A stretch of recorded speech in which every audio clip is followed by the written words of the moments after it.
दिखाई दे रहा यह नजारा फरीदाबाद के पूर्व सांसद अवतार सिंह भड़ाना ने बढ़ते वायु प्रदूषण पर गहरी चिंता जताते हुए कहा कि जो फरीदाबाद कभी विकास व औद्योगिक नगरी के रूप में विश्व के मानचित्र पर चमकता था, आज प्रदूषण और अपराध की नगरी बनकर रह गया है। उन्होंने इसके लिए मौजूदा शासन प्रशासन व जनप्रतिनिधियों को जिम्मेदार ठहराते हुए कहा कि आज फरीदाबाद की हवा खतरे के मानक को भी पार कर गई है। इसके बावजूद सरकार व प्रशासन अवैध निर्माण, अवैध खनन व डंपिंग जैसे कार्यों को रोकने में पूरी तरह से नाकाम साबित हो रही है। आखिरकार प्रशासन ऐसे गैरकानूनी गतिविधियों पर अंकुश क्यों नहीं लगा पा रहा? आपने मुद्दा लिया है आज का, क्या कहेंगे?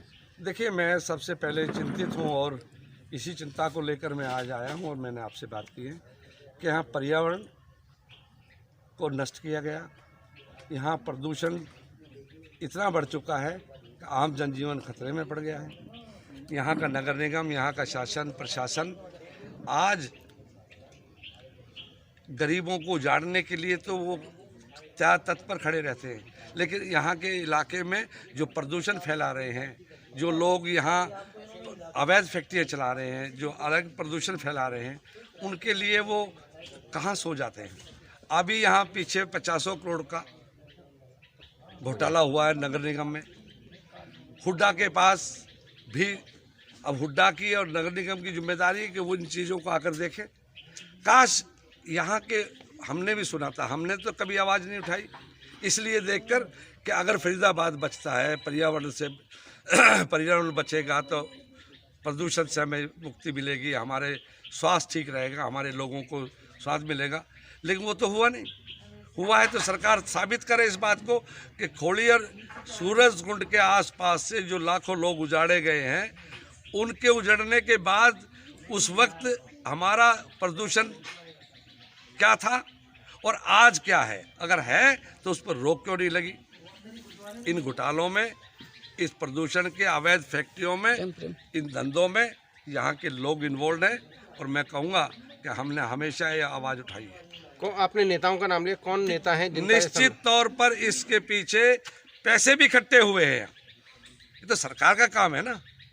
यहाँ सिर्फ सरकार के मुख्यमंत्री जी को मैं कह चुका हूँ, शासन और प्रशासन को जब सूचना दे चुका, आज तक उसका कोई जवाब नहीं है। यहाँ सिर्फ और सिर्फ मैं नहीं, मेरा विरोधी है, मेरे चुनाव लड़ा है, इसलिए नहीं, मैं सिर्फ चिंता मुझे इस बात की है कि इस फरीदाबाद के बढ़ते क्राइम को, बढ़ते प्रदूषण में अगर जो ये काम अवैध धंधे और फैक्ट्रियाँ और ये जो कुछ हो रहा है फरीदाबाद से वहाँ तक, जितने बिल्डिंगें हैं, जितने अवैध बिल्डिंगें हैं, जहाँ एक तरफ तो उजाड़ दी जाती है बिल्डिंग, गरीब लोगों को उजाड़ के दे दिया जाता है, वहाँ भी करप्शन हुआ है। और उसके बावजूद आज वही बड़ी बिल्डिंगें बन रही हैं। उस पे में फरीदाबाद में अगर किसी की से पर कुछ अवैध धंधे होते हैं या इस प्रशासन पे किसी का अंकुश है, तो उसका नाम यहाँ का कृष्णपाल MP और मिनिस्टर भारत सरकार की से पर उनके संरक्षण में हो रहा है जो कुछ हो रहा है।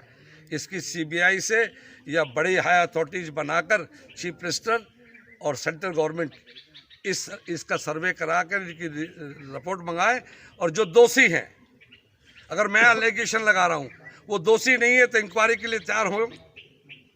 अगर वो दोषी नहीं पाए गए तो मुझे दोषी ठहराना, मुझे सजा देना, यानी उनके खिलाफ कार्रवाई होनी चाहिए। जो लोग यहाँ क्राइम को संरक्षण दे रहे हैं, जो प्रदूषण को संरक्षण दे रहे हैं, उन फैक्ट्री और अवैध धंधे से जुड़े हुए लोगों पर संरक्षण कृष्णपाल का है। पूरा CM भी बैठा देख रहा है तमाशे, और देश भी और शासन और प्रशासन सब देख रहा है, लेकिन उसका नंगा नाच चल रहा है।